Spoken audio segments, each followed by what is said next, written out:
Let's go.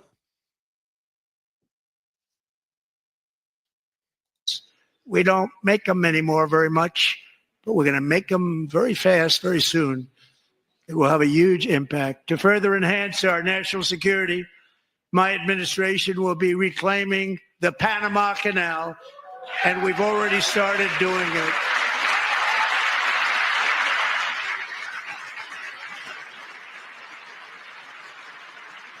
Just today, a large American company announced they are buying both ports around the Panama Canal and lots of other things having to do with the Panama Canal and a couple of other canals.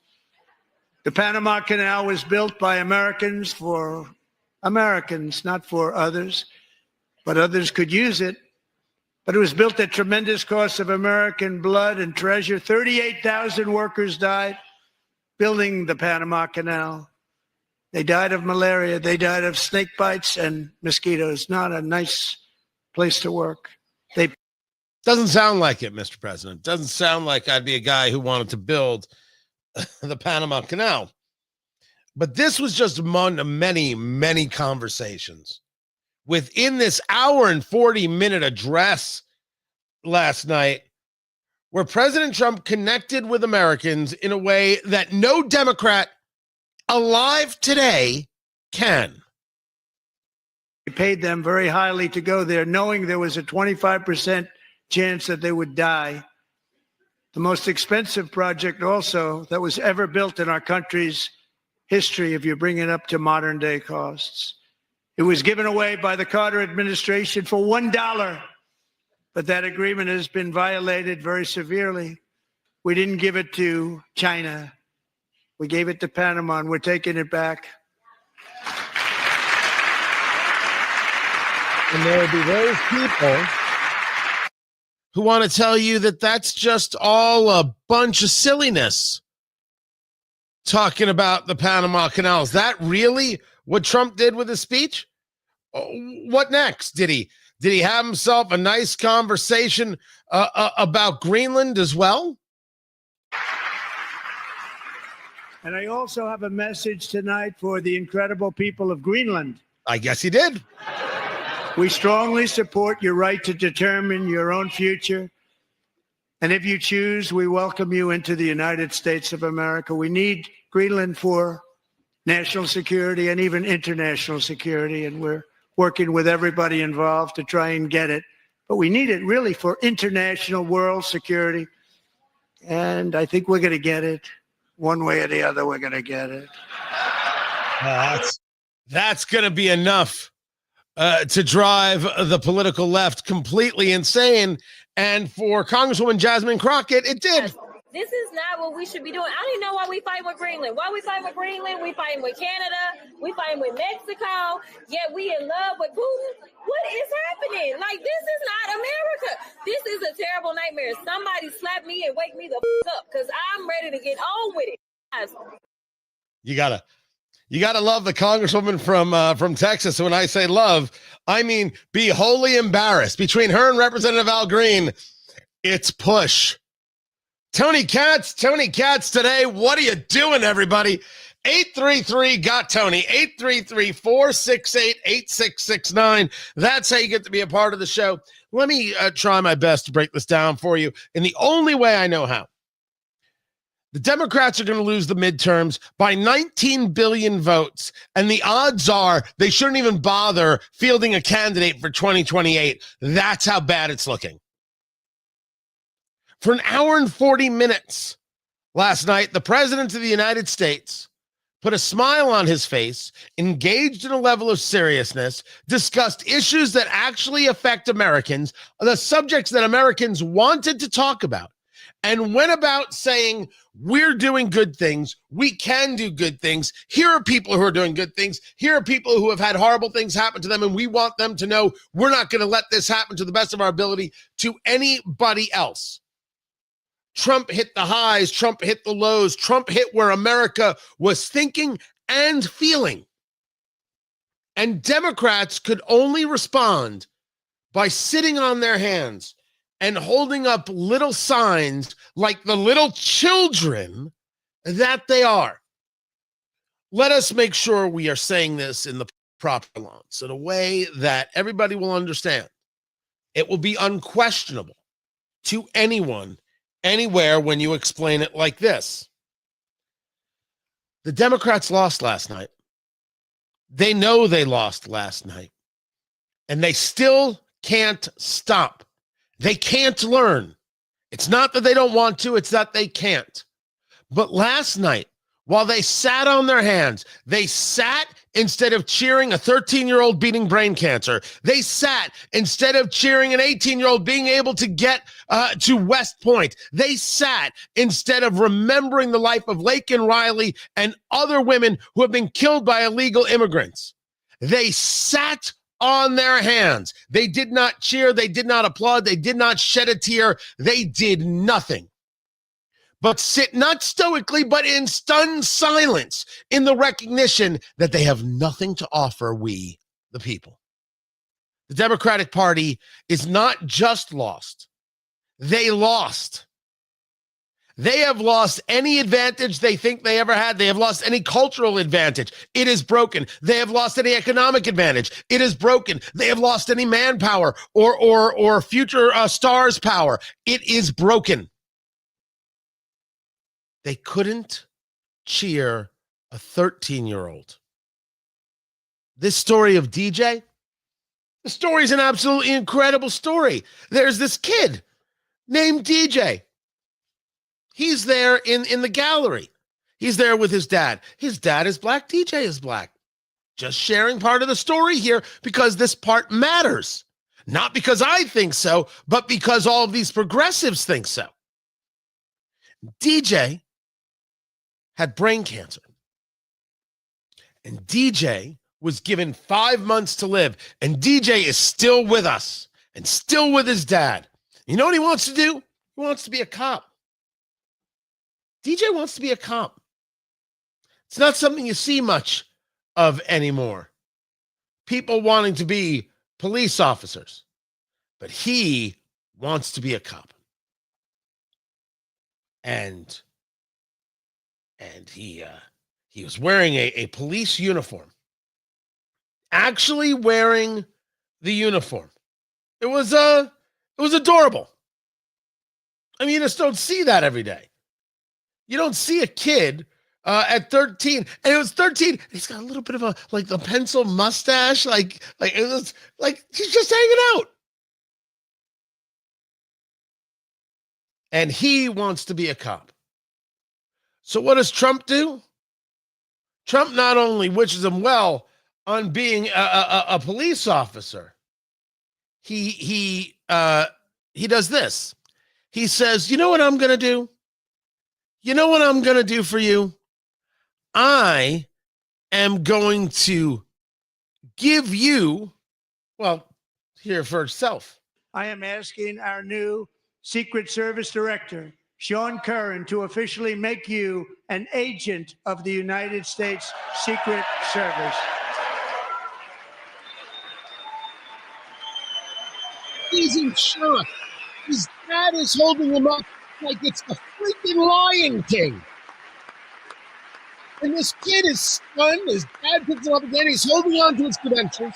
Next to him is Sean Curran, who leads the Secret Service, who was there with Trump, who got shot, the guy in the sunglasses. And what does this kid do? He turns to Sean Curran and gives him a hug. He hugged Sean Curran right there. He can't believe it. He can't believe his luck. Democrats did not stand up and cheer that kid. Ladies and gentlemen, the Democratic Party is broken.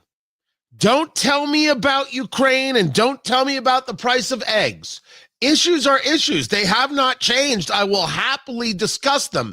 But to deny that the Democratic Party is broken is to deny reality. And that simply will not do today. The party is broken. That 13-year-old, by the way, when it was announced that this kid, was he 18 or 19, that Trump announced that he had been accepted to West Point. Kid's name is Hartley, Jason Hartley.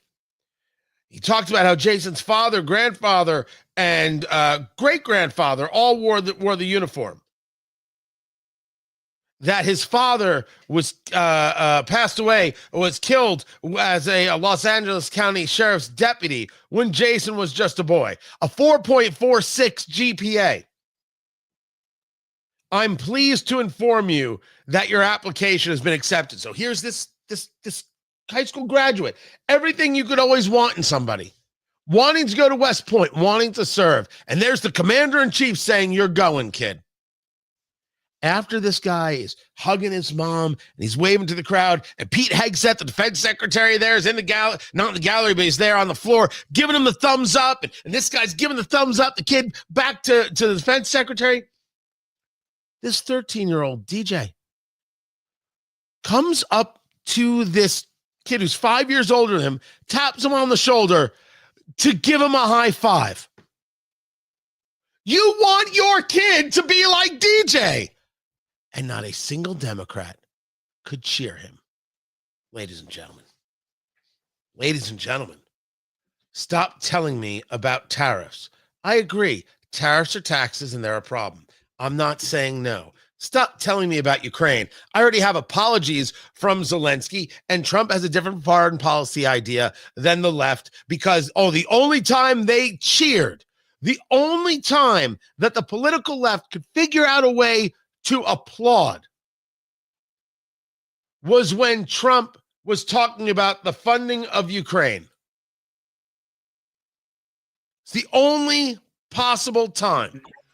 Millions of Ukrainians and Russians have been needlessly killed or wounded in this horrific and brutal conflict with no end in sight.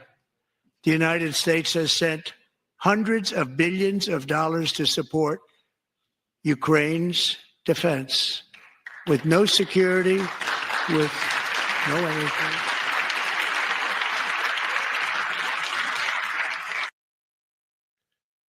To support the defense of Ukraine, you applaud. You don't applaud for a 13-year-old? You don't applaud for the family of Lake and Riley? What kind of monsters are you? Now, Trump, on the fly, as they're applauding, and there's Elizabeth Warren clapping her hands like a fool.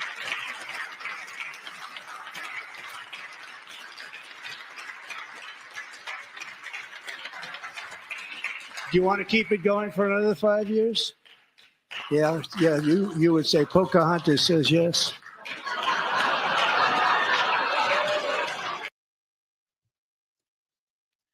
And they panned right to her, and she did not seem super pleased.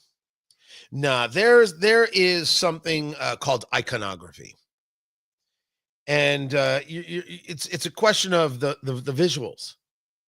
What is it that America saw?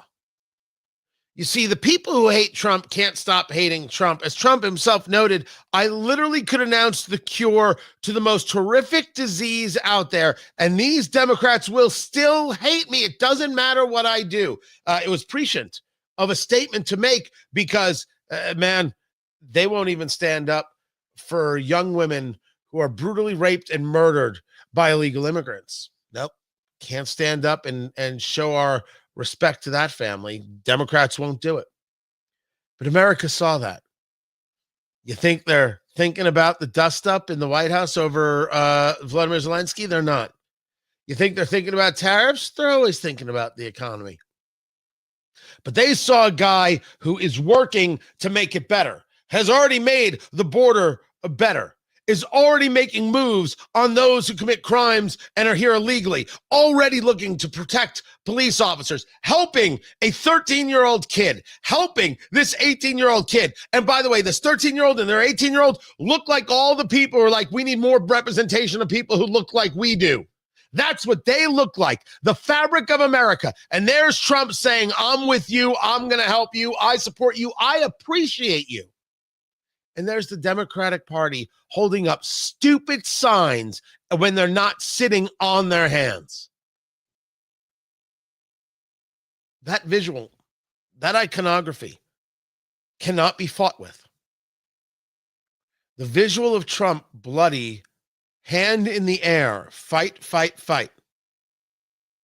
I wanted him in a car immediately. I don't know why they didn't drag him by his belt loops.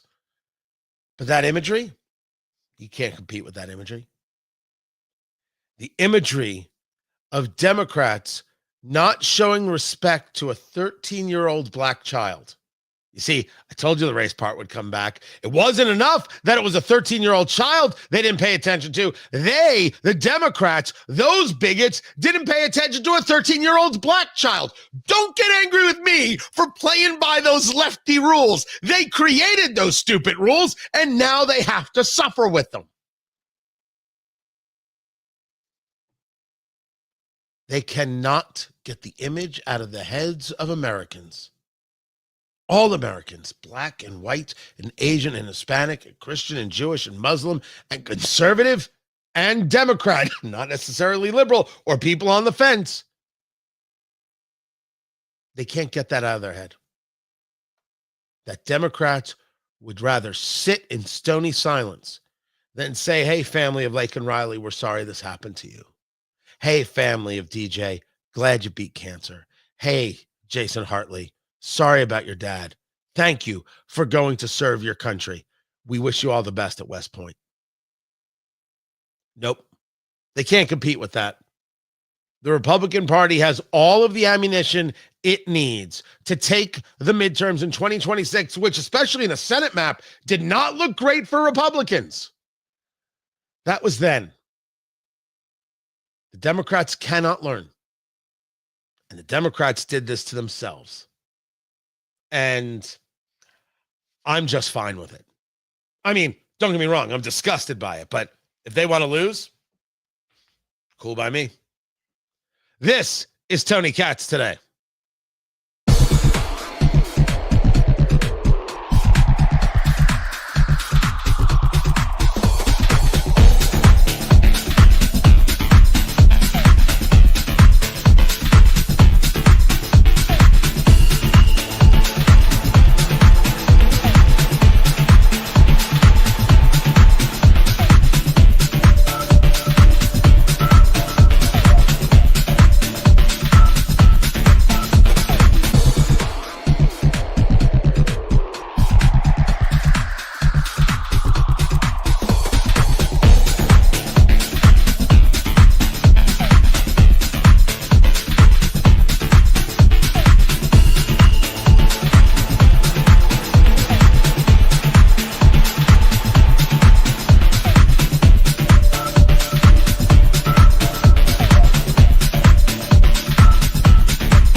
Guys, welcome back. The cigar of the day. That right there. Come on. Let's see a little autofocus. There you go, boo.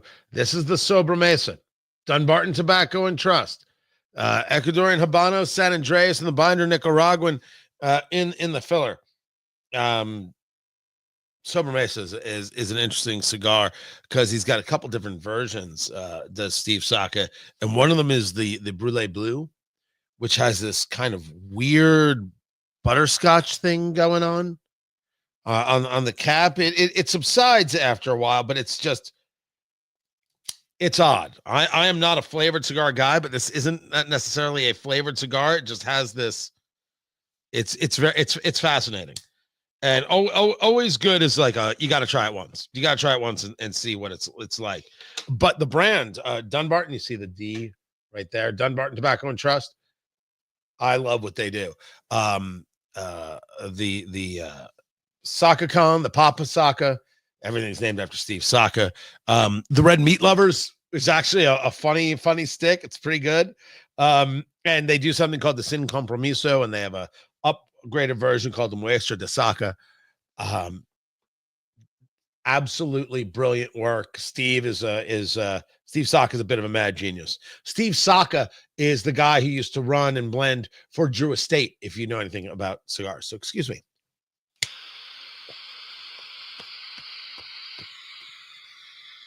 Should have toasted it first. Got a little ahead of myself. Apologize. We have a lot more to get to. We got a White House briefing today. You know, Caroline Leavitt's going to be all about the crowing over the speech last night. Good. To date, I believe I am the only cigar smoking radio host, or not. No, other radio hosts smoke cigars, but actually, during the show, I think I might be it. I think I might be. I don't know if that's something you put your you hang your hat on. I'm just saying I noticed. Yeah, by the way, my father does some excellent cigars. My father's a little bijou, which was a cigar aficionado top pick. And then the Judge is an excellent smoke. Right there. All right, let's get back to the radio show, shall we? Okay, sounds great.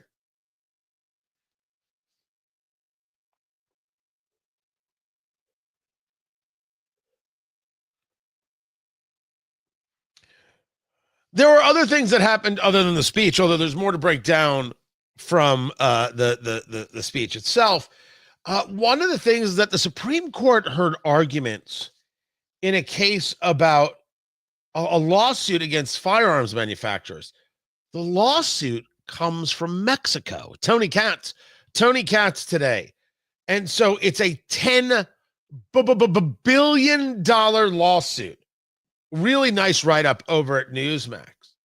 And so you've got Smith & Wesson and others who appealed and said, these lower courts are allowing this suit to go forward under an exception for situations where gun companies are accused of violating the law. And an attorney from Mexico is saying that the case over economic harm linked to gun violence is still in the early stages and should be allowed to go forward.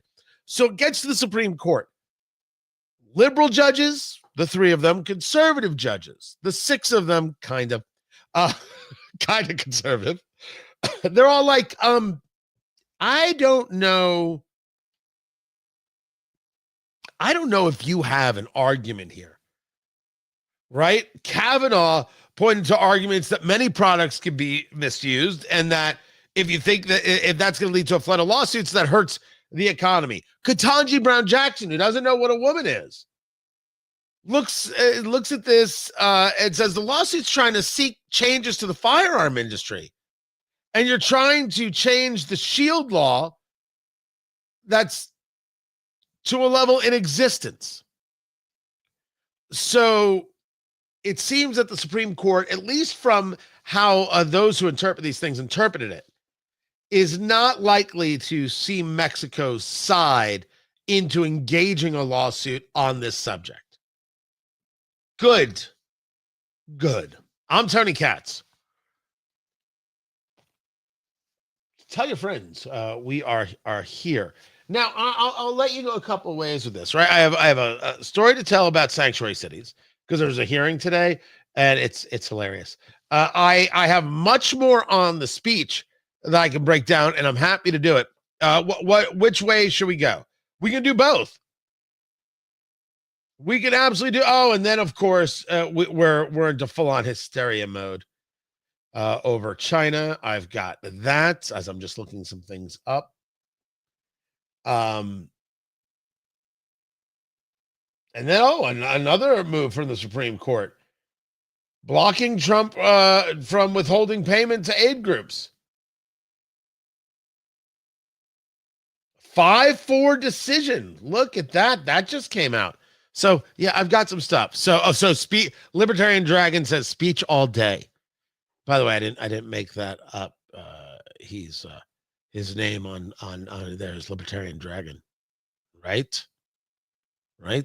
That he has that because Conservative Gecko was taken, so he went with Libertarian Dragon.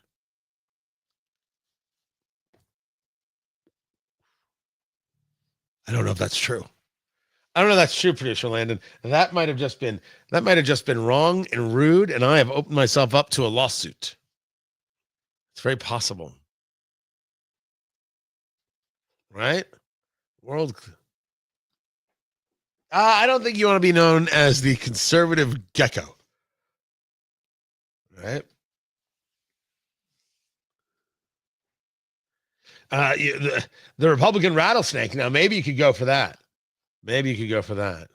Right? Oh, yes, it could be a whole homage to "Don't Tread on Me." So we've got people watching. I'm going to let people know that we are live. Oh, see, I did that there. I keep forgetting that's the wrong keyboard.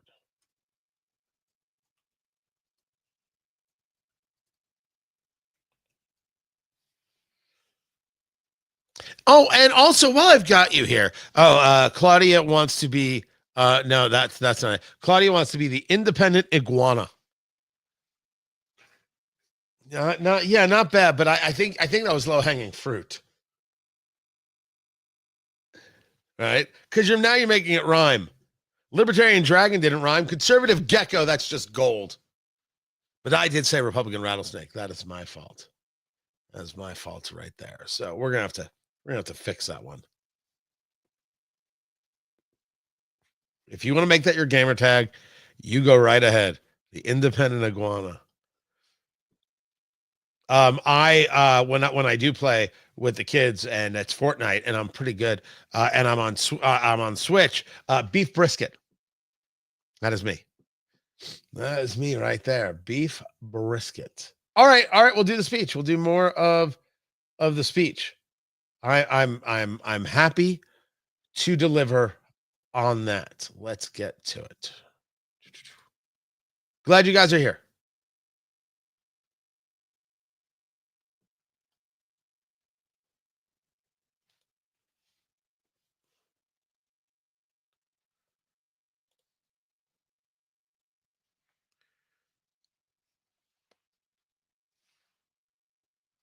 Where are we at? Oh, okay. Music in 5. Stand by. I thought the show had already started. See.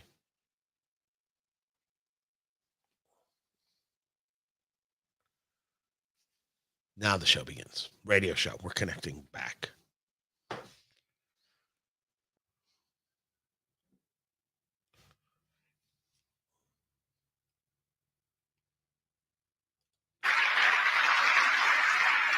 Our service members won't be activists and ideologues. They will be fighters and warriors. They will fight for our country. And Pete, congratulations. Secretary of Defense, congratulations.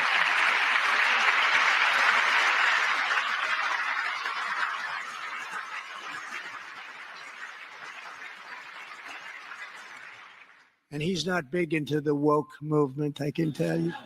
I know him well. I am pleased to report that in January, the U.S. Army had its single best recruiting month in 15 years, and that all armed services are having among the best recruiting results ever in the history of our services. What a difference. How does the left compete with that? How does the left compete with people seeing the choice for president, seeing the choice for Secretary of Defense, and saying, I want to be a part of that?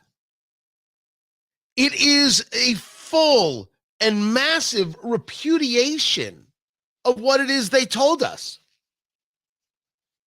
What they told us was that diversity is our greatest strength. Tony Katz today. Good to be with you. Find everything I do over at TonyKatz.com. Live streaming there on the YouTubes, on the Twittix, on the Facebook. Just search for Tony Katz. You will find me. I look fantastic today. Perhaps even svelte. It's a filter on the camera. It is. It truly is. Diversity is our greatest strength.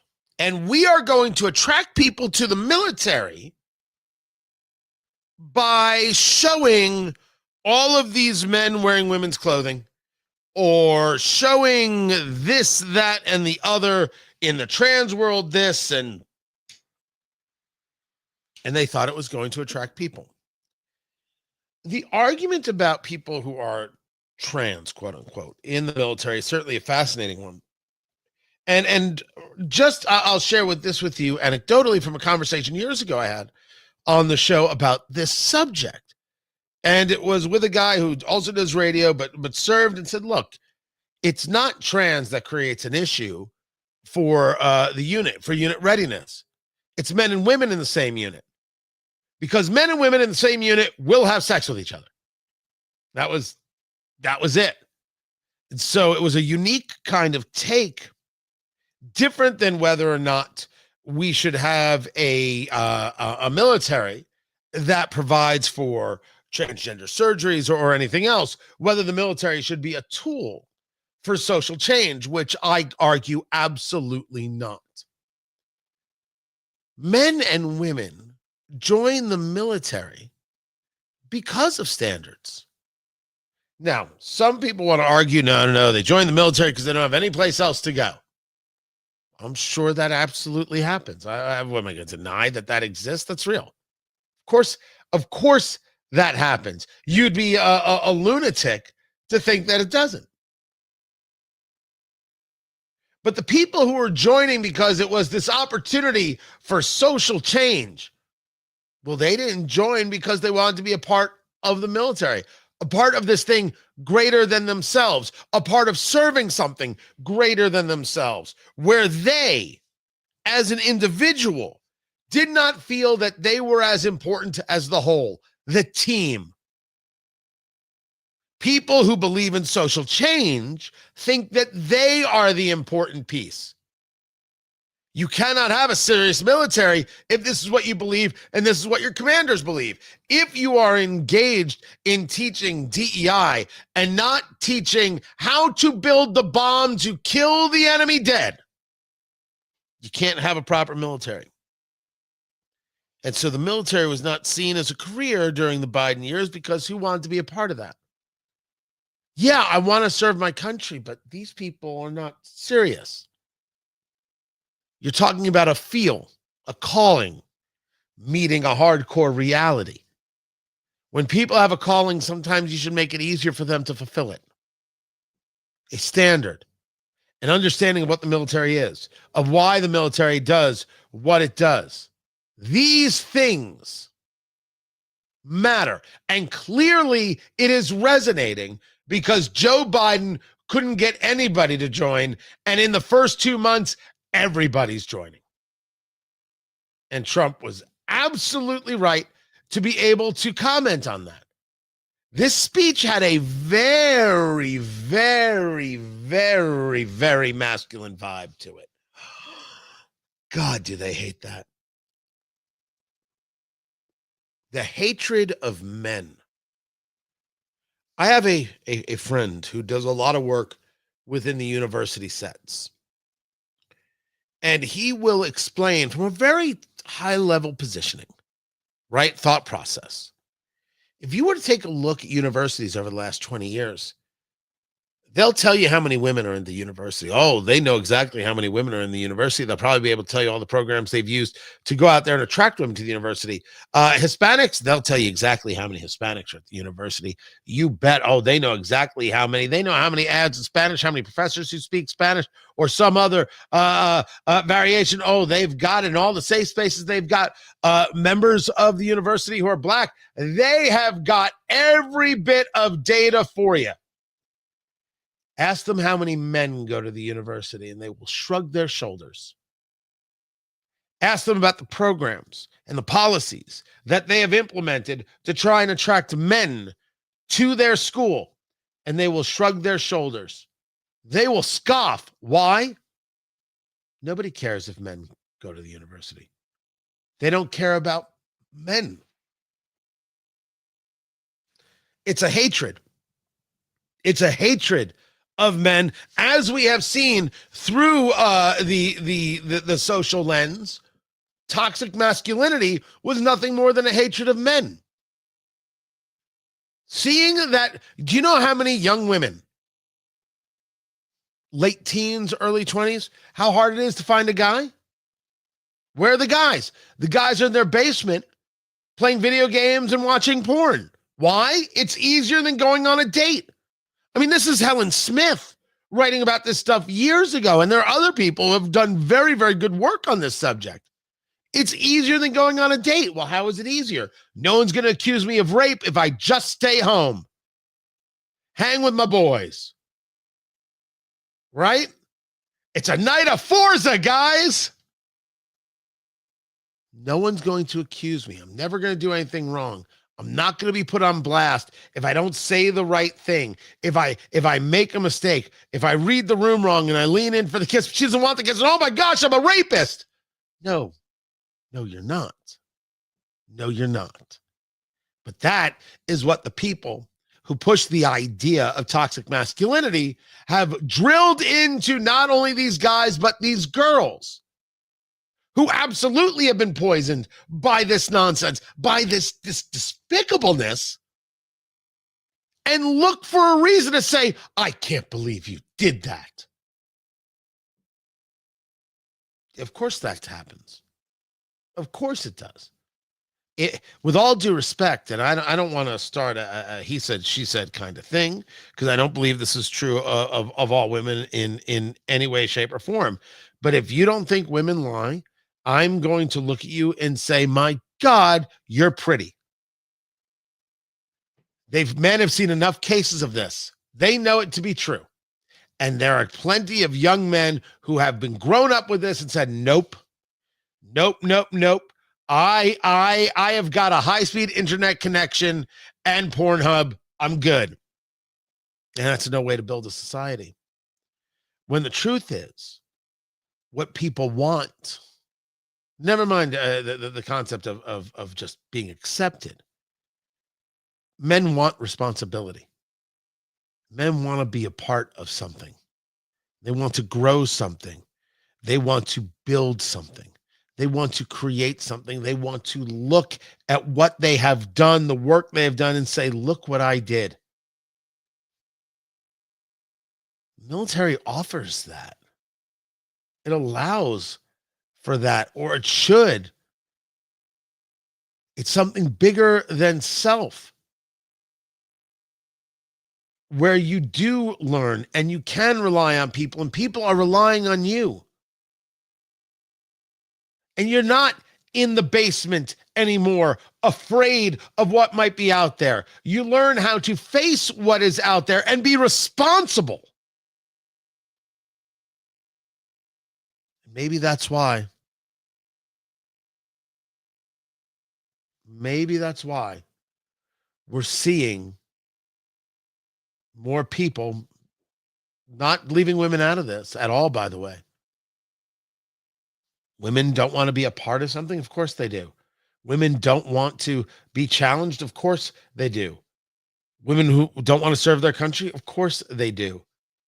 But they want to actually serve it under a code, utilizing standards and being held to them. The want for the responsibility is great, because responsibility is actually good. And now you have an organization that isn't interested in discarding men, isn't interested in shaming men like society has tried to, but rather wants to build them up. That's attractive to women as well.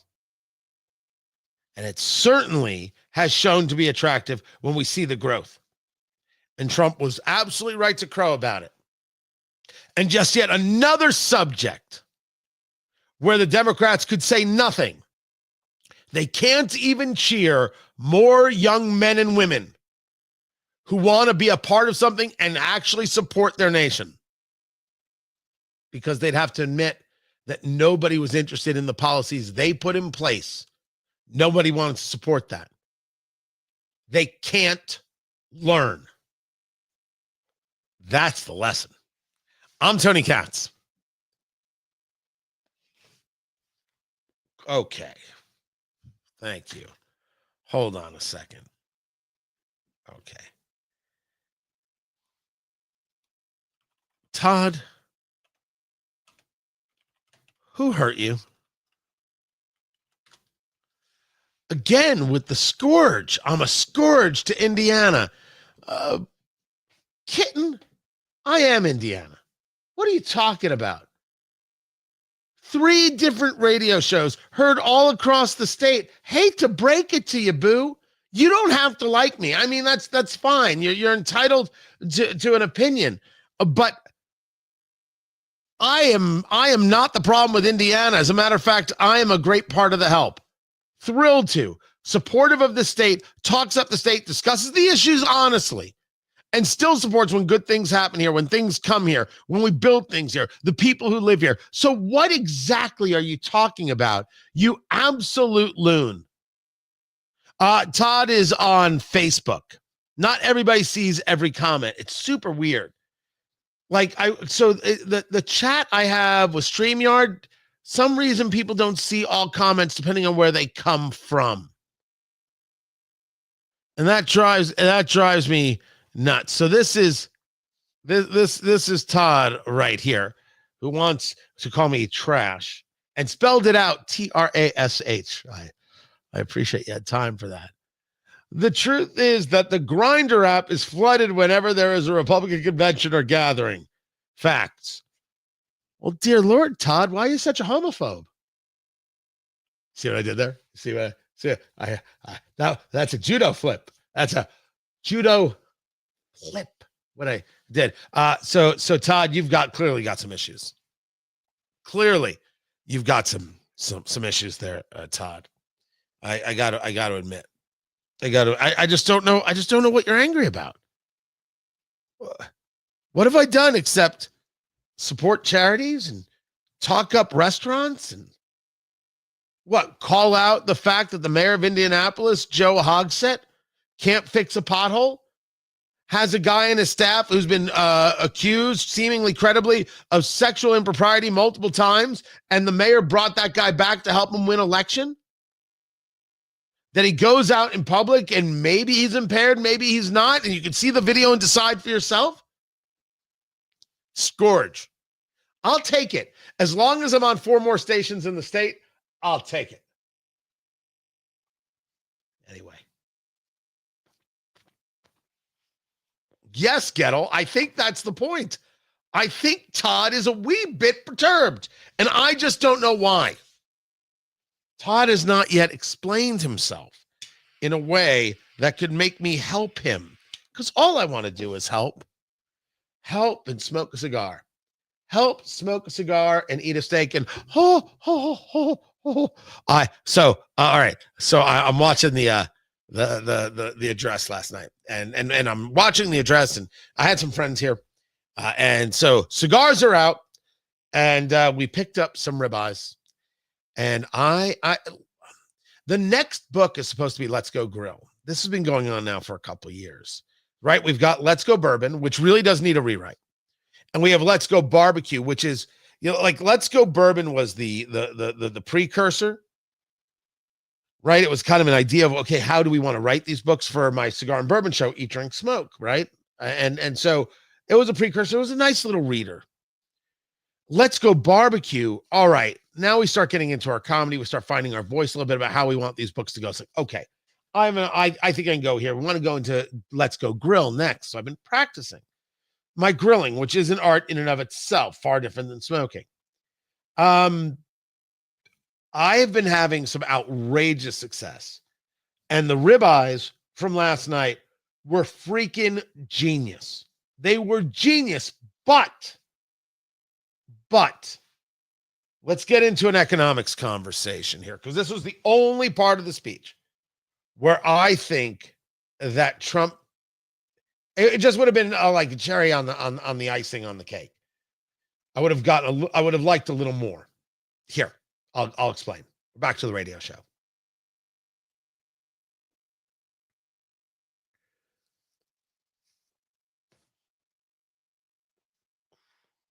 Thank you, Rod. I'm happy to be welcome here after a decade. But I appreciate you, man, very, very much. I can see you, Gettle.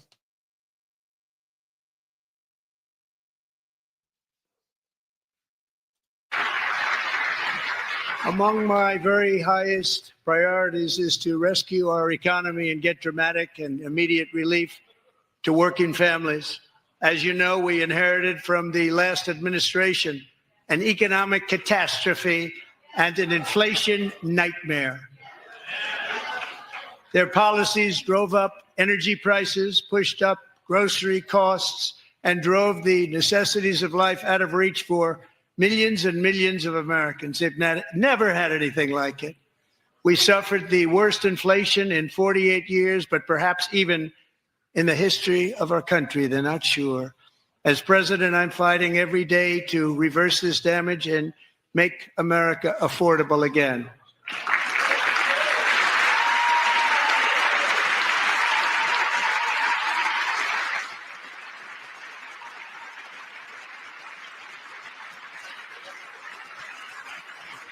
Joe Biden especially let the price of eggs get out of control.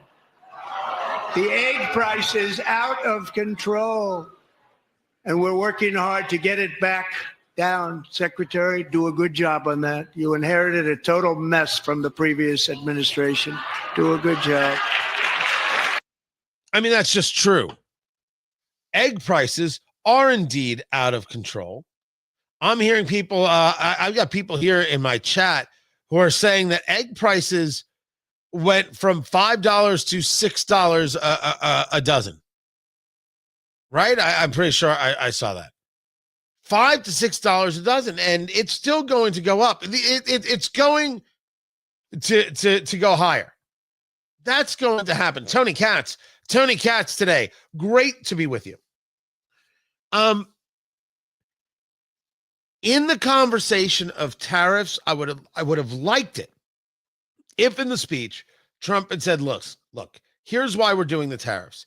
Here's what we're going to get out of doing the tariffs. And yes, there's going to be a little bit of pain now, but here's why it's going to be better. He actually did that when talking about farmers. It was very slight, but I was so appreciative of it. I'm like, just do this with tariffs, explain it to America so they know, boom, done. I'm not gonna like, crap all over the speech. That's not happening. I thought the speech was really excellent for what it was, truly excellent. But it's the one place I would like to have seen him get a little more into it. But it's not just that. It's not just eggs. So I was explaining to everybody that I was watching the speech last night. Had a few friends here. Cigars were smoked, and I grilled ribeyes. And I'm very good. I'm a talented man. I'm not going to lie, right? There are people who are better, but I can absolutely hold my own. The ribeyes, depending on where you got them, one place it was $17 a pound. The other it was $25 a pound. Now, I try to find less expensive cuts of meat and try and find ways to work with them, get flavor out of them. Dear Lord, $25 a pound is crazy. Is certifiable. It was brilliant. It was spectacular. It was the kind of steak my mother used to make many years ago. And I grew up, I mean, we did that. My mother would the meat would come from Brooklyn because we were kosher. My mother was kosher, or at least went to a kosher butcher after a while, and literally she'd buy half a cow. And we had like 3 freezers, and everything was stuff, incredible stuff. Eggs are too expensive. $6.59 a dozen. That's nutty, and that is going to go up still, sadly. But is the ribeye thing, well, that's just the price of quality. It's an expensive price of quality. Still cheaper than going out for it in a restaurant. Sorry. And the quality was incredible. But $25 a pound? Holy hell. Yeah, $25. That's a ton. That is brutal. No, it was like $200 in steak, and then there was a bunch of other stuff. It was kind of crazy. I don't do that stuff all the time. But like I will tell you that when I do a brisket, I do packer briskets, right? I do the flat and the point. I don't really do anything over 15 pounds. For me, the way I smoke a brisket, it becomes a conversation of diminishing returns. I feel that I don't get the flavor, the value out of when I do 16, 17, 18 pound briskets. It's just too much. Yes, you can freeze it, save it, do other things for it. But I feel that you're dealing with such a big piece of meat that I don't feel I get the right cook. I don't feel like I get the right bark all the way throughout. And honestly, people could have maybe different ways. Maybe the problem is because in the main I use a pellet grill, a pellet smoker. Maybe if I was using true wood or coals or some, bringing that wood down, I would be able to get a different heat feel, right? A different spread, and I would be able to get something more complete. And not that a pellet doesn't give you a complete thing, just maybe someone could explain to me the math, and I haven't come up to it yet. It's just a moment where I think it's too much, and it affects the overall flavor. But I only buy prime briskets now. That is it. You can argue that a choice brisket is just as good, and in my experience, nope. Absolutely not. Absolutely not the same. Now, I have done this many times. So a $19 a chuck roast. I don't know how many pounds it was. It was $3.39 a pound. So it was 6 pounds. Okay. So now I don't know about chuck roast, but with a top round. Yeah, I think it would be a top round. What you could do is you can salt and pepper or salt, pepper, garlic, but I'm a purist. I mean a serious coating all the way around. And then in the oven, set the oven to 500. Get to 500. Then put it in a pan. Get ready for this. Bring it down to 450 once it's in the oven. 7 minutes a pound. So if it's 6 pounds times 7, 42 minutes. And then turn off the oven for like 2.5 hours. Don't open the oven. What you will get is fantastic. Absolutely fantastic. You can do it. You can do it with a rib roast. You can do it with anything. Like, it works. It just works terrific. Absolutely terrific. And I would suggest but that's basically what I think you're talking about here. Now, Ronald, okay, but if you had a 20-pound brisket and you're trimming 4 pounds of fat, I have questions. It's possible, but I have questions. Yes. So by the way, the question is to bring it. You set it to 500, then put it in immediately. Bring it down to 450. 7 minutes a pound at 450, and then turn off the oven. You got to trust me on this one. The question, Ronald. Sorry, let me go back to that. What do you mean you turn it into sausage, and how? No. Seriously. How? Explain that to me and talk very, very slow and maybe use some pictures. What do you mean you're turning the fat into sausage? Or you're getting some of the brisket on there as well. Tell me how you do that. I want Tony at TonyKatz.com. You gotta send me a recipe right now. I'll do that tonight. Screw it. Sleep is for suckers and the weak. Yeah, but I want to know how you do it, man. You gotta explain that one to me. Like that's a to quote Parks and Recreation. That's a must. Right there. Guys, let me take a little bit of a break. Let me do a stretch, and then we'll get back to the show in just a few minutes. Keep it right here.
Guys, good to be with you. Tony Katz today. That's the name of the show. You know, it's a radio show. We happen to do the live stream, and glad that you're here. Smoking from Dunbarton Tobacco and Trust. That is the Sobra Mesa right there. And allow me to get to a comment real quick, because sometimes my job is to help people. This is Thelma. And Thelma says, if you think the midterms will go well for a party captured by the billionaire class, one that's threatening Social Security, you're stupider than I'd ever imagined. First, enough with your scare tactics about Social Security. You sound silly. Secondly, the billionaire class, you mean J.B. Pritzker or George Soros or Alex Soros or Oprah or Mark Cuban? Which billionaire class are you referring to? And third, you have to understand that you lost. You may hate Trump. I'm not going to tell you not to. I think it's a weird way to live. You can hate Trump all you want. But if you think that argument moves anybody, you really need to get out more. This isn't real. And this whole billionaire class thing is nonsense. It's what Democrats tell each other to feel better. It has nothing to do with reality. You haven't moved the argument. Let's get to a radio show, shall we?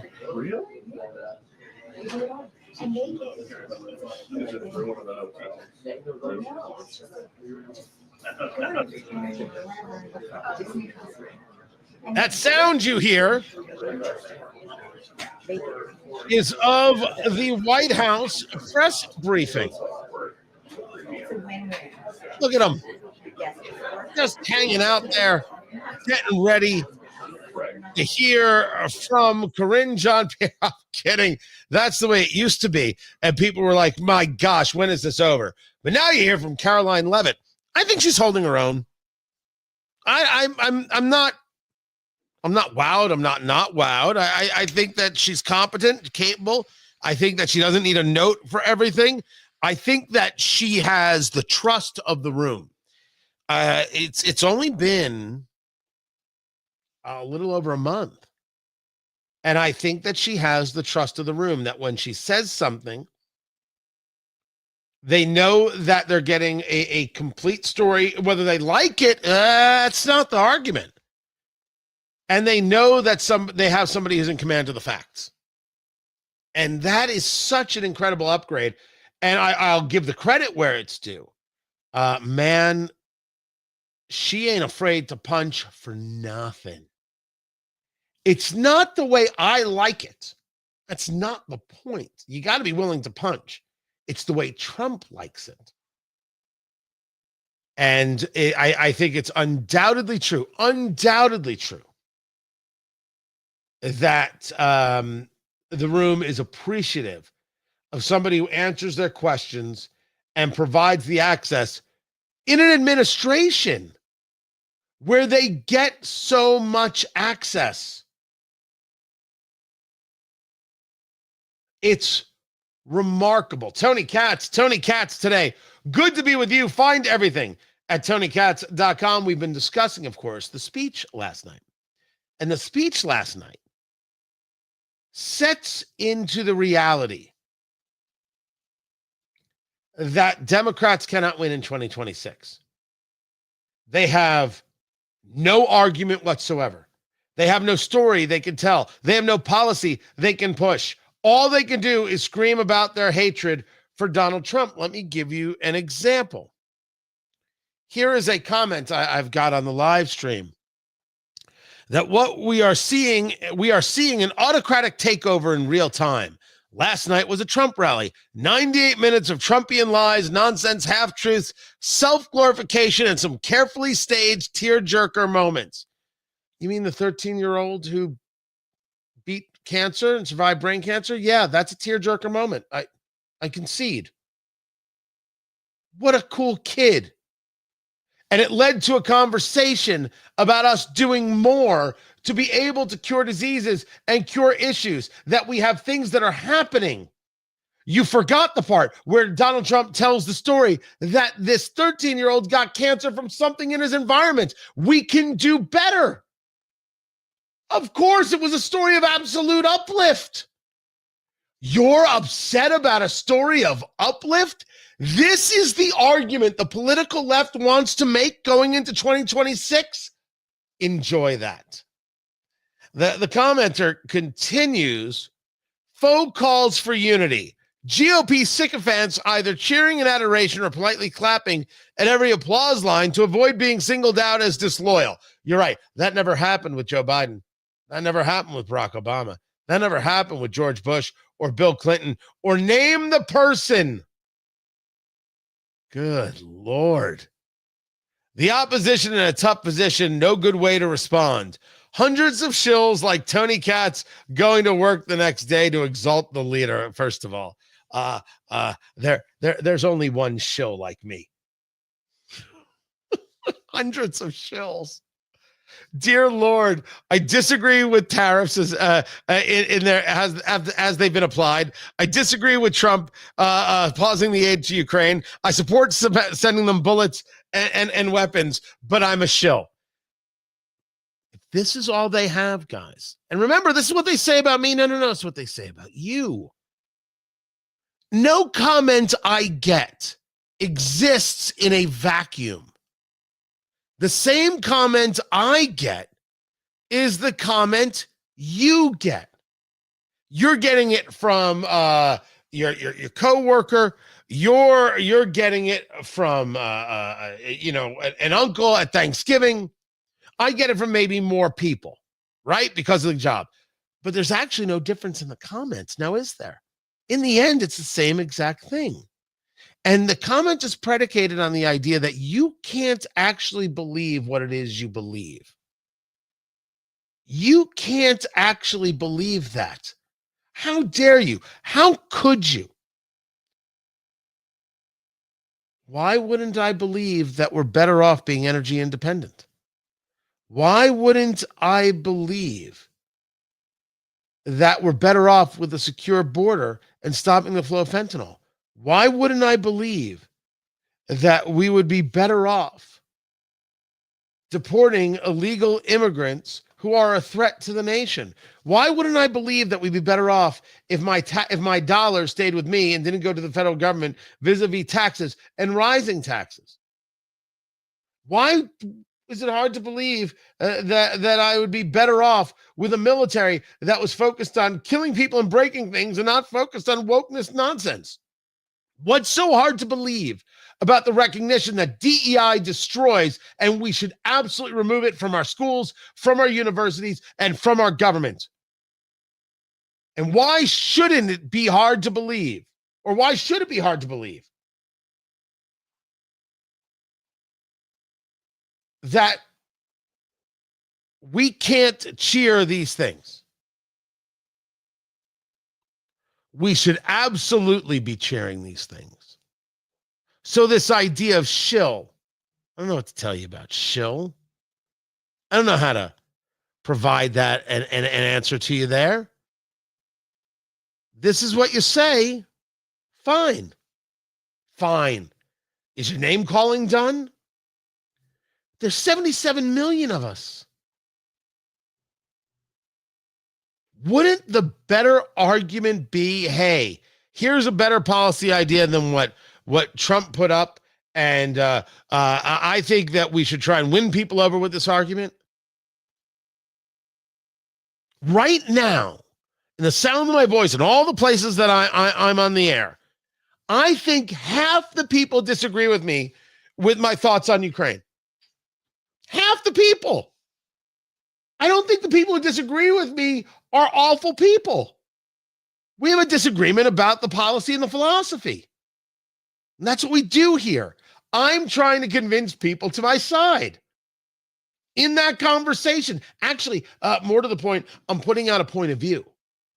and let people decide to do with it what they will. Maybe they'll take it. Maybe they'll be like, no, I don't ascribe to that. But I think Tony says something here that's interesting, or I think that Tony says something here that's entertaining, and that's enough.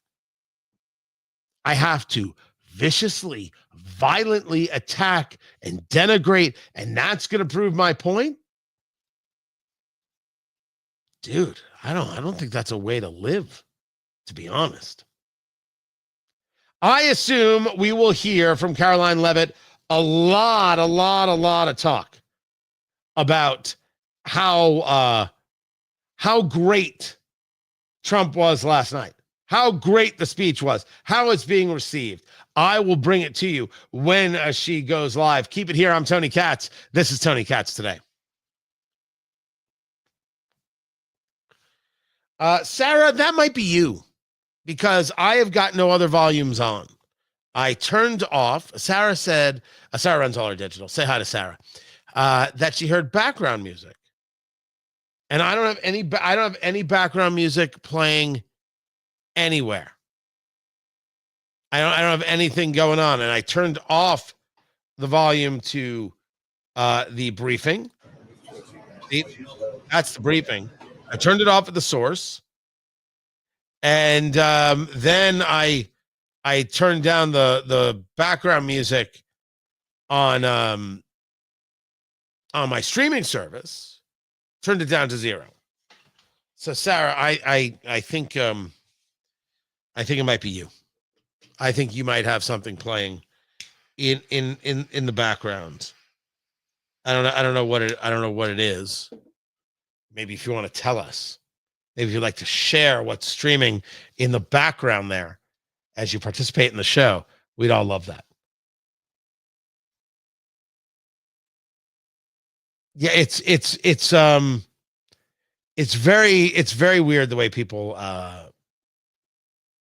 act and react to things, and they throw something out there like it's going to somehow diminish or change you. It's so it is so absolutely silly. There are still some other stories I want to get to, because I do have some more of the speech that I want to get to as well. This whole story about Amazon is cutting middle management. The CEO stating that he's going to cut middle managers.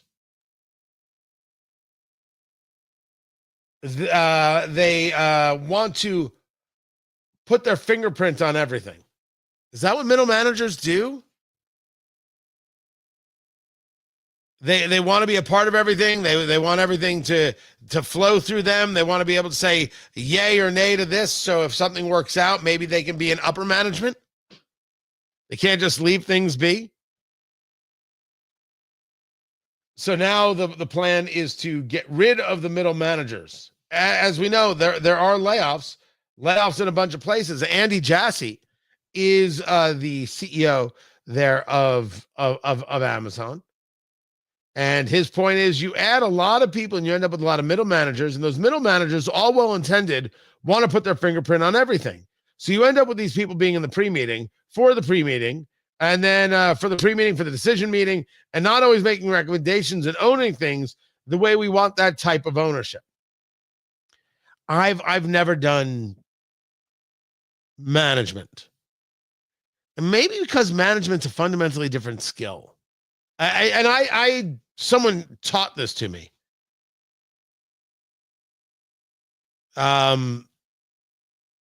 Somebody taught this to me, that management is not leadership. These are two very, very different skill sets.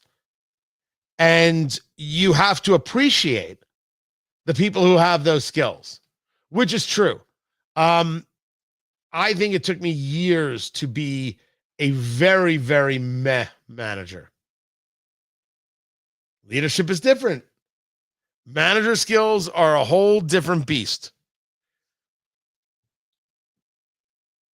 Anyway, we're coming back to the show. We're still waiting on Caroline Leavitt.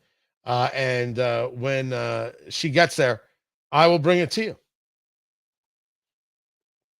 Talk about this Supreme Court decision right here. Get to that right now. Oh, and Todd is still very angry with me and now cursing.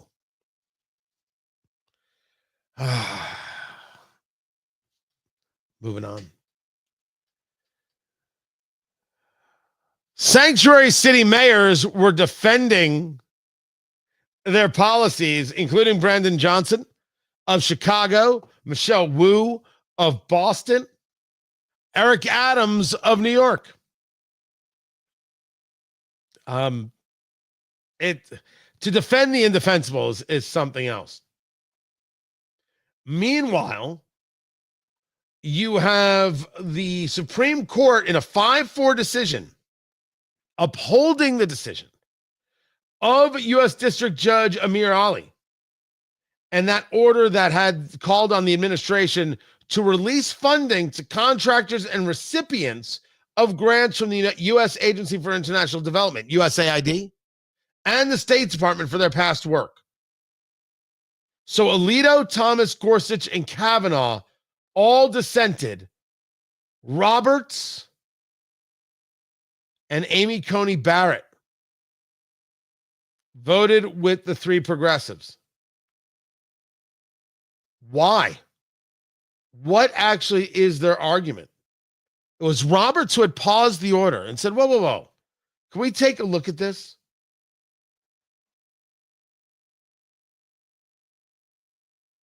What they have clearly decided is that a decision made on the spend by Congress has to then work its way through. You have to see it through to the end. You've got $2 billion now that has to be paid out. And what had happened is that this judge had said to the administration, no, you have to pay this. You can't freeze this. And you've got like 2 days to do it. They were like, we can't have 2 days to do it. We need much more time to do this. We need much more time to do this. And that's when John Roberts came in and said, whoa up, everybody. I am curious if this answers the question as to whether or not the president can decide the methodology of the payment. So let's say Congress has appropriated money for this purpose. Can the president, who is actually directing the spending of that money, can they slow roll it? Can they put it to other programs within the major funding target? What possibility is there? Samuel Alito, writing in the dissent, does a single district court judge who likely lacks jurisdiction have the unchecked power to compel the government of the United States to pay out and probably lose forever $2 billion taxpayer dollars? The answer to that question should be an emphatic no, but a majority of this court apparently thinks otherwise. I am stunned. Correct. This, I think, which is a secondary point, which is, how does a district court judge have this power? And why would anybody give a district court judge this power?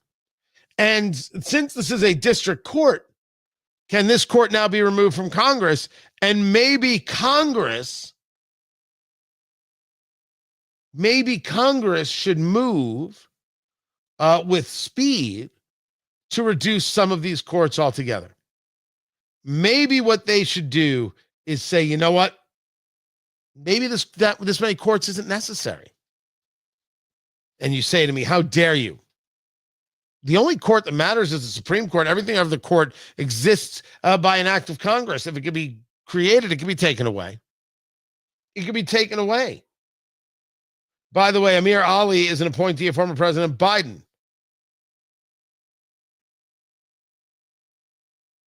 What argument did Roberts and Coney Barrett give?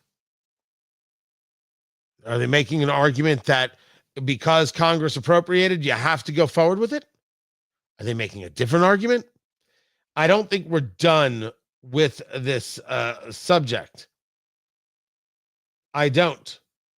Then there is, of course, what's going on with the tariffs. There was talk yesterday with the 25% tariff on Canada that you're going to see reciprocal tariffs. You had some of the premiers there of the territories saying they were going to cut off power. I want to get into this, but now we have Caroline Leavitt, the White House press secretary, taking to the podium. Questions on it. But first, I want to talk about President Trump's historic and incredible speech last night. The American people and the entire world watched President Trump powerfully lay out how he's renewing the American dream in a record-breaking joint address to Congress. And Americans loved what they heard. According to a CBS YouGov survey, an overwhelming 76% of those watching approved of President Trump's speech last night. The president spoke about how he's taken more than 400 executive actions on his key promises. The expectations were high, and President Trump is exceeding them. According to brand new polling from the Daily Mail, President Trump has never been more popular as his approval ratings are reaching historic highs. More Americans believe America is headed in the right direction than the wrong direction. Everyday Americans love this president because he tells it like it is, no matter what, and he did that last night. President Trump level set with the American people on the economy and exposed how badly Joe Biden screwed it up by causing the worst inflation crisis in 4 decades. President Trump was honest about where we are while making clear that help is on the way. As the president declared last night, he will make America affordable again. Last night, you also saw who motivates the president to work so hard. Everyday Americans who President Trump shined a spotlight on last night in his speech. From Mark Fogel, who President Trump was finally able to reunite with his family and his beautiful 95-year-old mother after being detained in Russia, to Peyton McNabb, whose heart-wrenching story motivated President Trump to end men in women's sports, and to Allison and Lauren Phillips, the mother and daughter and sister of Laken Riley, who President Trump honored by signing the Laken Riley Act to ensure her name will live on forever. In other amazing and surprise moments, President Trump honored the life of Jocelyn Nungare, who was brutally murdered by illegal alien gang members. He ensured Jocelyn will never be forgotten by renaming a national wildlife refuge in her home state of Texas to honor her life.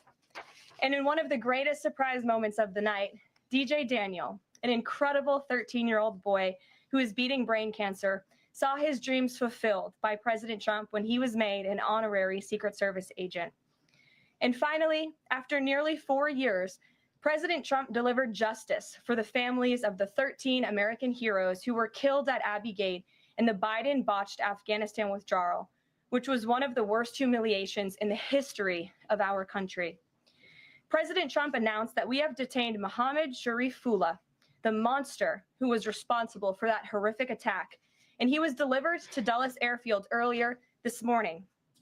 On his first day in office, President Trump's national security team across the federal government prioritized intelligence gathering to locate this evil individual. President Trump's team shared intelligence with regional partners such as Pakistan, who helped identify this monster in the borderland area late last month. Mohammed confessed to his crimes related to Abbey Gate and other attacks in Russia and Iran as well to the Pakistanis.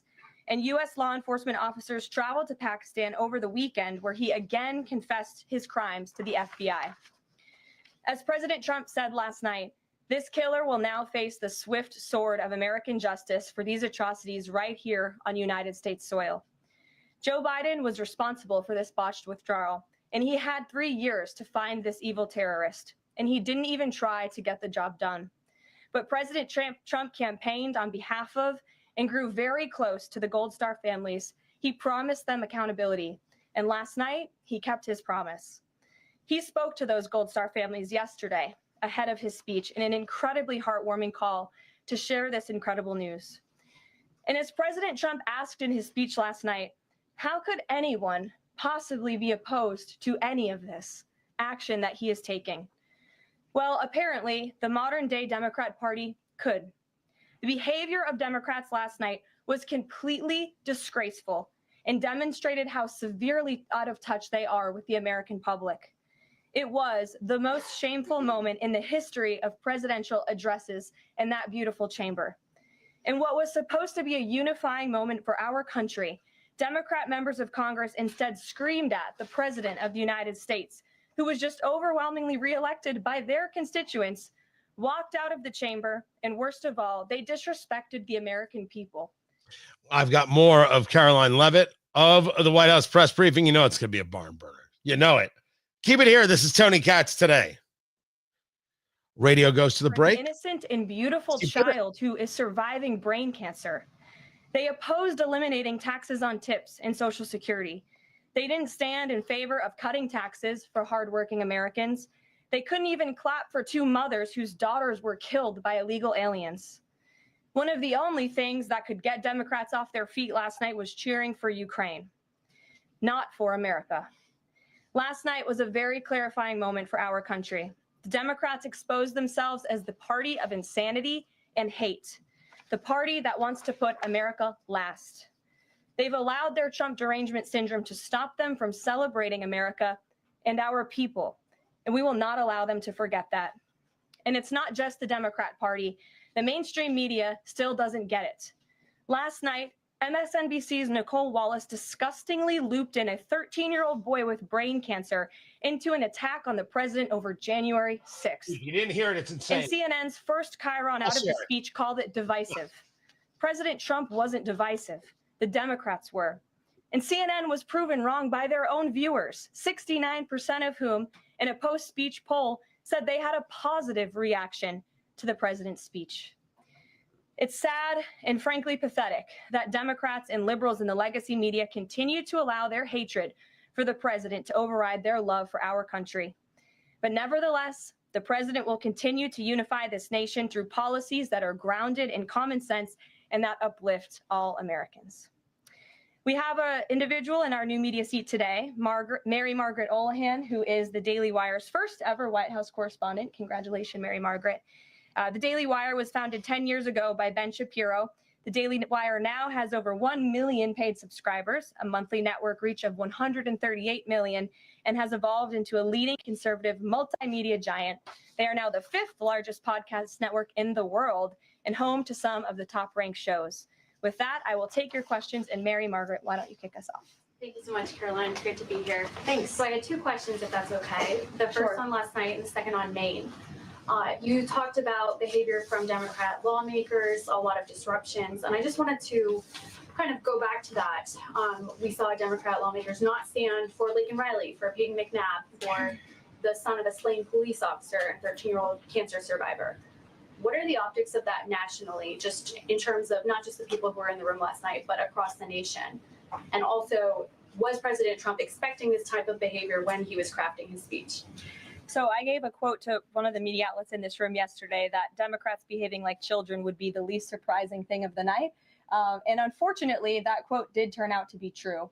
I think the president and everyone, frankly, was surprised by the Democrats refusing to stand for not the president's policies, because frankly, we expected that, but for the everyday Americans who President Trump was shining a light on their stories. Mark Fogel, for instance, an American school teacher who was detained by the Russians. President Trump freed him. If Joe Biden had done that, they all would have been on their feet. But because of it came from President Trump, they weren't. So we think it's very sad, but we're very proud of the president today. And the American people are the people that this president cares about most. And the reviews are in, and everybody loved his speech. Thank you. And then on Maine, we know that the governor of Maine has really pushed back against the president's executive order saying that boys should not be in girls' sports. I spoke with a lawmaker from Maine this morning who told me she'd been censured by state lawmakers for calling a man and speaking up on this. What is the next move for the White House in this battle to protect the integrity of women's sports? Yeah, well, the Department of Education has sued the state of Maine. As you know, there's ongoing litigation. The president has made a commitment to ensure that states are being held accountable if they continue to allow men and women's sports, which he believes is an egregious violation of taxpayer dollars. And so that fight continues, and the president won't back down. Again, this is a common sense policy. 80% of the American people, including more than 60% of Democrats, do not want men and women's sports. So the president will stand by this commitment. Thank you. Gabe, good to see you in here. Good to see you, Caroline. A couple questions. One, can you confirm that the president held talks with the big three automakers today, speaking about potentially delaying tariffs? I can confirm, and I'm glad that you asked, because the president sent me out here with a statement directly from him on this. I saw it was reported earlier today by Bloomberg News, and he wanted me to share this with all of you. We spoke with the big three auto dealers. We are going to give a 1-month exemption on any autos coming through USMCA. Reciprocal tariffs will still go into effect on April 2nd, but at the request of the companies associated with USMCA, the president is giving them an exemption for 1 month so they are not at an economic disadvantage.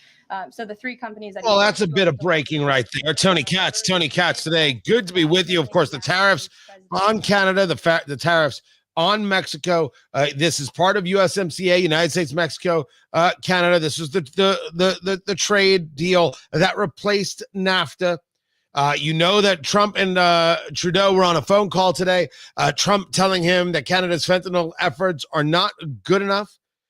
There are a lot of parts that are dealt with from Canada making U.S. vehicles. And so now we're seeing a little bit of a reprieve because of the big three.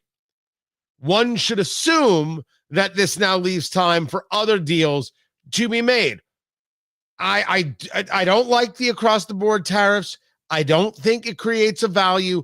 I think you can get better fentanyl efforts even without doing this. I just don't think the overarching approach is it. The reciprocal is different, and I go back to Dr. Matt Will, economist at the University of Indianapolis, making that point. If you're going to tariff these 5 products, okay, we'll tariff your 5. Maybe you'll stop. Maybe we'll work out a deal. But there's no sense in us taking the hit and somehow not fighting back. That's different than the overall. Just a blanket 25%, 10% of being just on the energy sector from Canada, only 10%.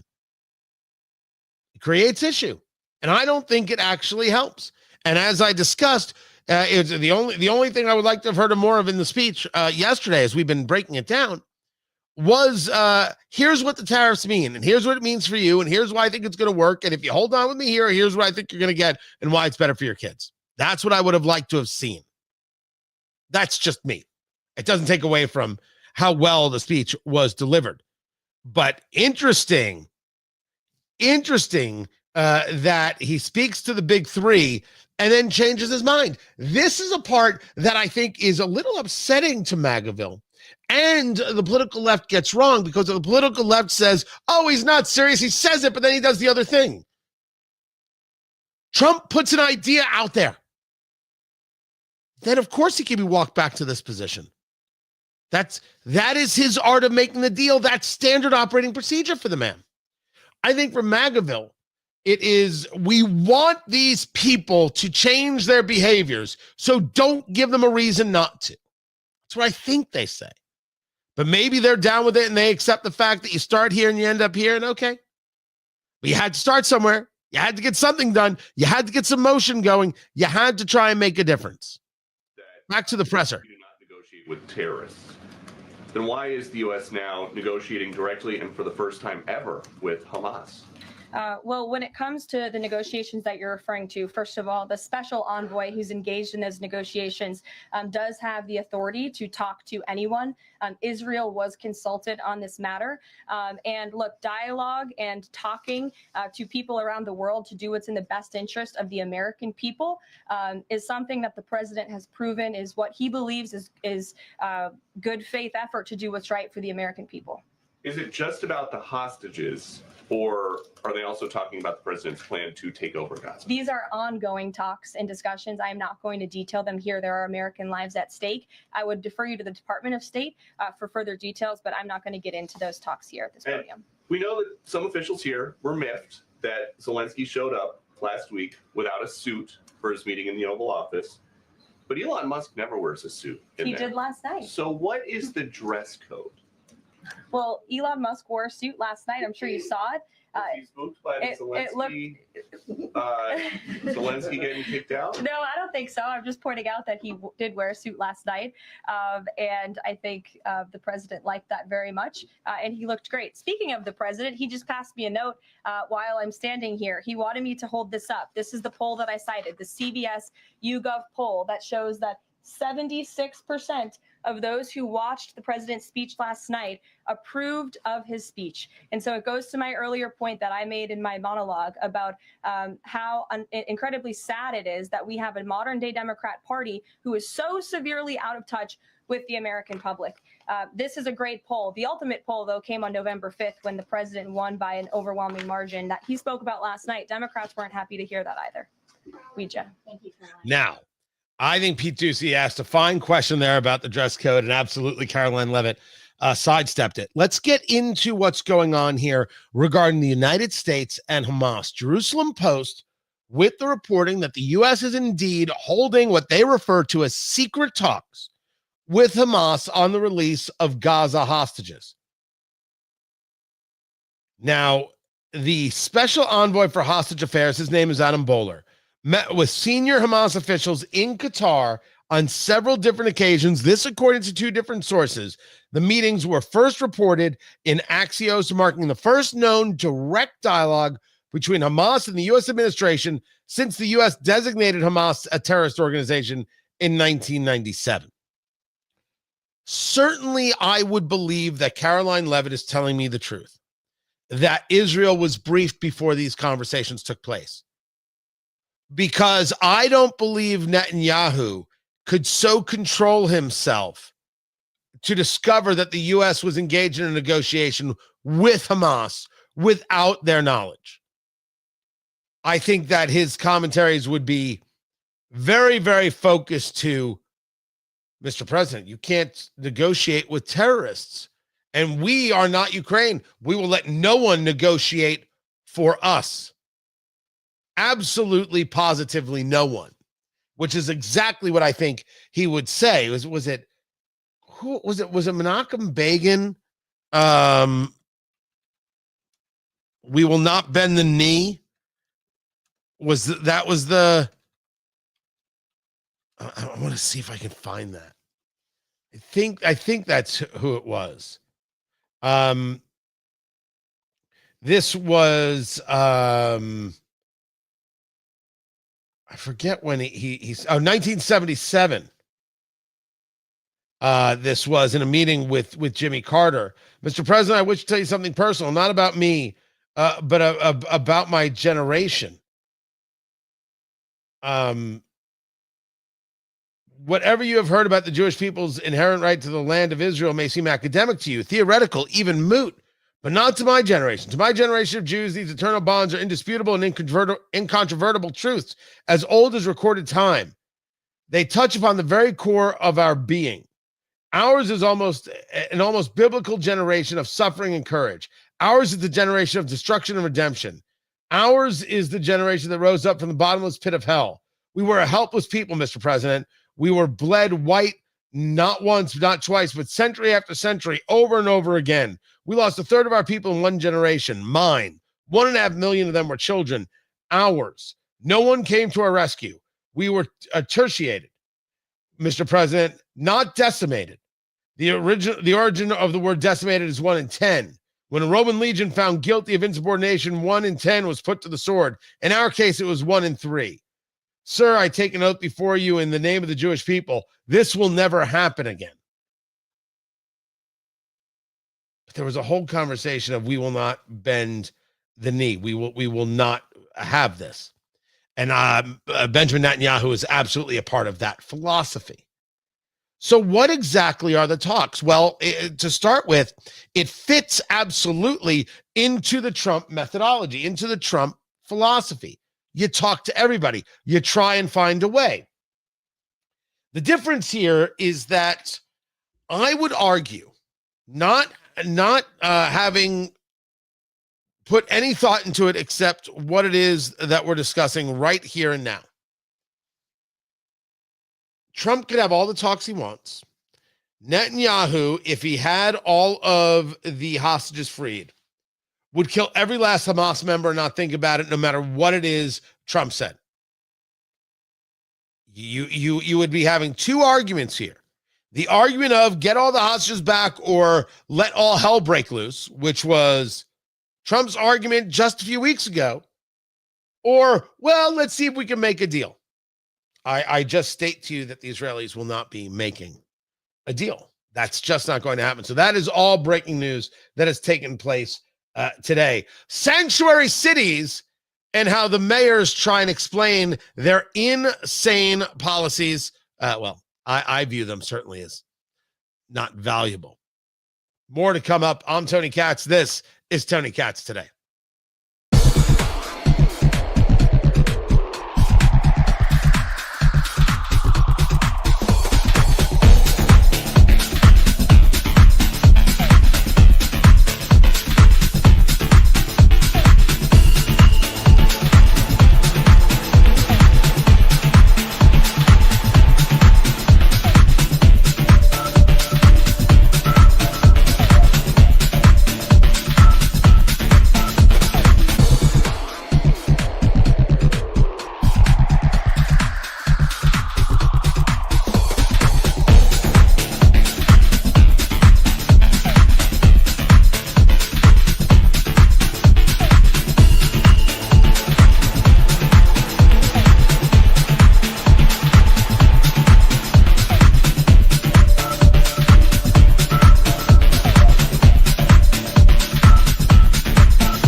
Guys, welcome back. Good to be with you.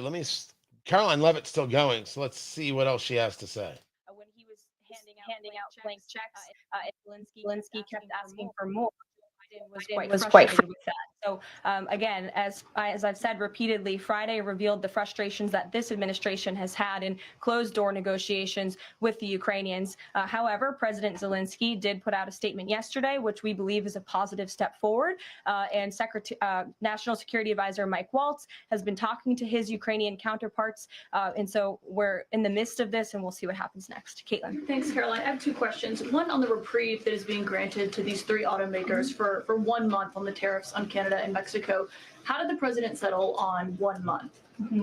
The reciprocal tariffs will go into effect on April 2nd, and he feels strongly about that no matter what.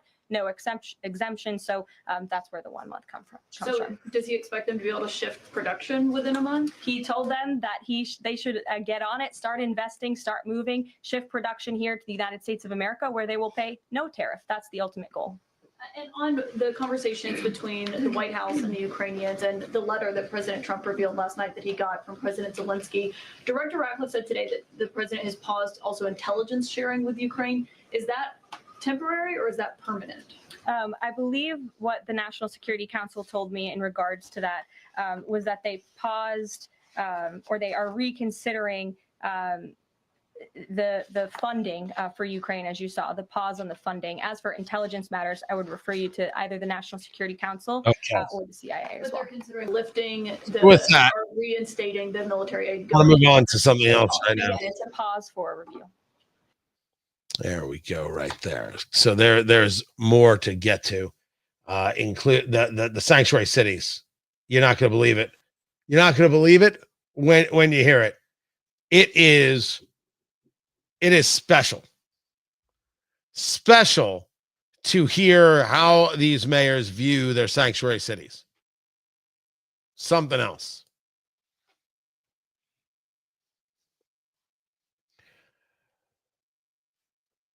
So there was a hearing that took place. Eric Adams, the mayor of New York, Michelle Wu, the mayor of Boston, Brandon Johnson, the mayor of Chicago, whose approval rating is 6%. Can't make that up. I'd have no way to do it. Tony Katz today. What's going on, everybody? Well, they're having this conversation. They're being asked questions about being sanctuary cities, right? Sanctuary city says, you're here illegally. We won't work with Immigration and Customs Enforcement. We won't work with Customs and Border Patrol. We won't work with the federal government to remove people who are here illegally. It's an obscene concept. It doesn't, in my view, show you as loving as much as it shows you as unfocused on where things matter. I don't think you have to hate people. I don't think you have to wish bad things on people who are trying to come here from other countries. I do think you have a rule of law. And I believe that things have to be ranked. And in America, American citizens have to come first. And to be okay with illegal immigration, the problems that illegal immigration brings is nutty. Bettering the legal immigration system, I'm all for. But the idea of comprehensive immigration reform, as described by far too many on the political left, means pathway to citizenship and saying to these people, you broke the law, we don't care. That's a problem. I'm not down with that. But Brandon Johnson, the mayor of Chicago, is asked some direct questions. Our efforts to improve public safety by building trust with and investing in our communities are working. Violent crime is down in Chicago. The city ended 2024 with its lowest homicide rate in 5 years. The city is also safer because of our welcoming city ordinance. That law makes sure that the city's police resources are focused on our local priorities. In fact, the 40 years of Chicago's leaders have recognized that our policies toward civil immigration matters help to prevent and solve crimes. Put simply, any actions that amplify fears of deportations make Chicago more dangerous. Those fears cause witnesses and victims to avoid cooperating with police. The cooperation of all people, regardless of their immigration status, is essential to achieving the city's goals of reducing crime and pursuing justice for victims. When there is trust between city's residents and the police, undocumented immigrants come forward to report crimes to local law enforcement and provide information that helps the police solve those crimes. That's a take. We don't have to worry about stopping illegal immigration. We don't have to worry about deporting illegal immigration. Our policies make everything better and make everybody safer. I have seen in cities large and small, people who are here illegally, very, very willfully engaged in events, in parades, in assembly. At what moment do we do away with this if we aren't welcoming, and if we aren't just here's this, here's that, here's the other? Well, then our city becomes unsafe. We have to be welcoming in order to guarantee the safety. Welcoming of the people who break the law. If I were to ask Mayor Johnson, does he feel the same way about tax cheats? People who don't pay their local taxes. How many businesses made a mistake on taxes or didn't pay their taxes locally, and you made moves to shut them down? The argument is not the one of, well, if we don't cooperate, we get more help on local crimes. The argument is you're saying that everybody is nothing more than someone in witness protection as long as they're snitching. We're still not getting to the fundamental. These people broke the law, and you're saying that there should be no justice apparatus that engages that. As long as you can get something on the other side, it's worth it. You're making the argument that at all times, the person who has broken the law by coming into the country illegally is on the up and up with you. Why would I believe such a thing? And why would I believe those numbers are in direct correlation or causation of a sanctuary city policy? It sounds more like a talking point than a data point. More to get to. I'm Tony Katz. This is Tony Katz Today. Guys, glad you're here. Really do appreciate it, and appreciate the trolls too. I mean, why not? Why not? I'm a giver. I am. I got to run. Like seeing the numbers, like seeing everybody here. We're going to keep doing it. We're going to keep building it. Appreciate you guys being here so very much. I hope you'll come back tomorrow. We will go over many, many more good things. Find everything I do at TonyKatz.com. And of course, tickets.TonyKatz.com. Tickets.TonyKatz.com. We are taking a look at the first 100 days of Donald Trump, and we are going to do it with a lot of bourbon. It's going to be an incredible night.